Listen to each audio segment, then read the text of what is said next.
अयोध्येतील राम मंदिरावर पंतप्रधान नरेंद्र मोदी आणि सरसंघचालक मोहन भागवत यांच्या हस्ते मंगळवारी ध्वजारोहण करण्यात आलं.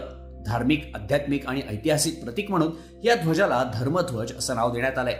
161 फूट उंच मंदिराच्या कळसावर 42 फूट उंच ध्वजदंडावर हा ध्वज फडकवण्यात आलाय.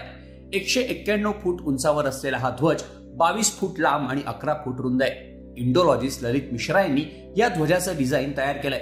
अहमदाबादचे पॅराशूट स्पेशालिस्ट कश्यप मेवाडा यांच्या मार्गदर्शनाखाली हा ध्वज बनवण्यात आलाय. कोणत्याही वातावरणात टिकून राहण्यासाठी पॅराशूट, नायलॉन आणि सिल्कचा वापर या ध्वजामध्ये करण्यात आलाय. भगव्या रंगाच्या या ध्वजावर सूर्य, ओम आणि कोविदार वृक्ष रेखाटण्यात आले. प्रभू श्रीरामांचा जन्म सूर्यवंशातील रघुकुळात झाला म्हणून ध्वजावर सूर्याचं चिन्ह आहे. त्यामध्ये विश्वाचं प्रतीक मानलं जाणारं ओम अक्षर कोरण्यात आलंय. या ध्वजावरील कोविदार वृक्षाची काही खास वैशिष्ट्ये आहेत. वाल्मिकी रामायणातील अयोध्या कांडमध्ये कोविदार वृक्षाचा उल्लेख आढळतो. वनवासात जेव्हा भरत प्रभू श्रीरामांना चित्रकूट इथं भेटायला आले तेव्हा त्यांच्या रथांवर कोविदार वृक्षाचा झेंडा फडकत होता.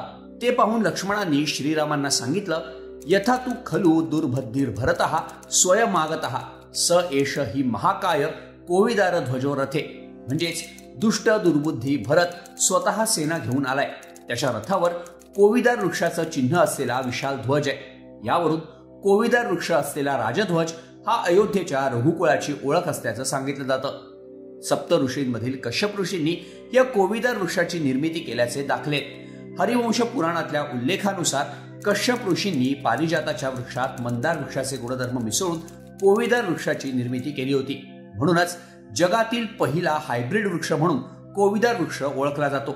या वृक्षाचे अनेक औषधी गुणधर्म सुद्धा आयुर्वेदात सांगण्यात आले. या सगळ्या वैशिष्ट्यांमुळेच अयोध्येच्या राम मंदिरावरील धर्मध्वज इतिहास, संस्कृती आणि विज्ञानाचं प्रतीक असल्याचं म्हटलं जात आहे.